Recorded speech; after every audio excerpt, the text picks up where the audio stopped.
By now, hopefully you understand how to find key signatures or notate key signatures if they're using sharps. But now we're going to talk about how to do it for flats. Now, the order of sharps was F, C, G, D, A, E, B. And if any of this is confusing to you, by the way, you probably skipped that video. You might want to go back and watch the one about sharp keys.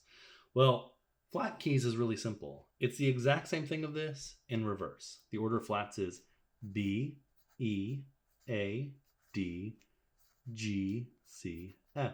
Probably a little bit easier to remember too, because the first 4 letters spell out bead, and you might think greatest common factor if you remember what that is, depending on how long it's been since you took high school level math. You might be taking that right now.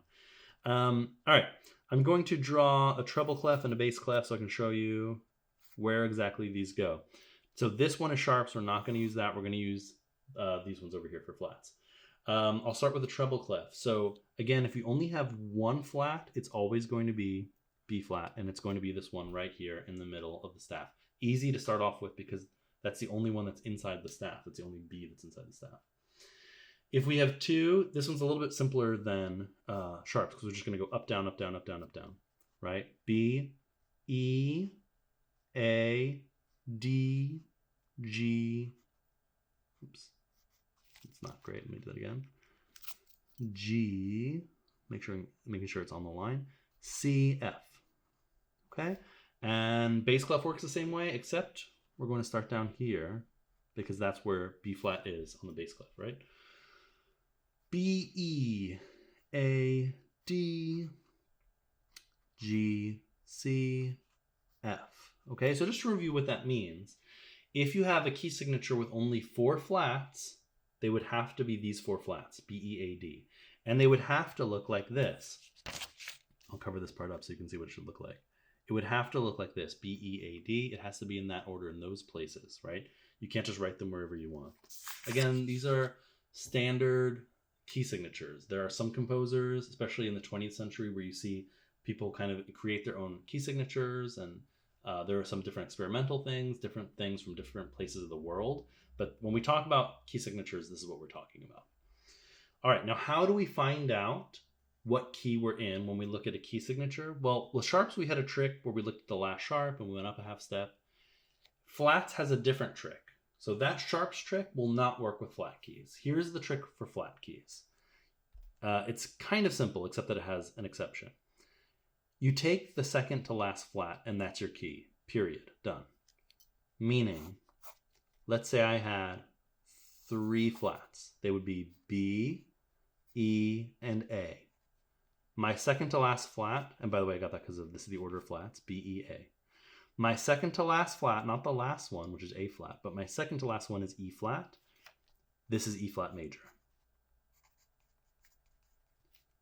I'm not calling this E major, right? In the sharp keys, we had a lot of keys that were just, based on a white key. These flat keys, we're talking about flat, so they have to be something flat. Let's do another one. I'll use the bass clef this time. Let's say I have a key signature with, let's say, 5 flats. 1, 2, 3, 4, 5. I have to have all of these flats in there. B, E, A, D, G, right? 1, 2, 3, 4, 5 flats. My first 5 flats from the order of flats. My second to last flat is D flat, B, E, A, D. So this is D flat major. Remember, not D major, D flat major. Very important difference. And just like with the sharp keys, when we get to the extremes, we get some interesting cases here. So let's do a little bit more. I'll do a treble clef, and let's do 6 flats. B, E, A, D, G, and my 6th flat is C. Well, in this case, you know what? I'm doing that wrong. Let me do, 7 flats. There we go. F. So I have all 7 flats here. My second to last flat is C flat. B, E, A, D, G, C. So this key is, believe it or not, C flat major. Go ahead and, here, let me show you this. We'll take a look at what a keyboard looks like, right? Here's C. There's no black key to the left of C, so C flat is enharmonically B major, right? But this is C flat major. If you were to play a B major scale, which is a sharp key by the way, and a C flat major scale, they would sound exactly the same. All right, one more thing. Let's try this without even writing them down. I want you to imagine there's a key signature that has 2 flats. What would they be? Well, according to our list of flats, the 2 flats would have to be B and E, B flat and E flat. And the key would be B flat major, right? That's the second to last one. Now you might have already thought about this. What if there's only 1 flat? Well, if there's only 1 flat, it would look something like this. I'll cover this up, right? There would only be that 1 flat, it would be B flat. And there is no second to last flat because there's only 1 flat. Well, this one you just have to memorize. Yeah, there is kind of a way to remember this too. There's a little mnemonic trick, but honestly, it's just this one exception. I think it's easier just to memorize it. If there's 1 flat, it's F major. In other words, F major is a scale where all the keys are white except B would be B flat.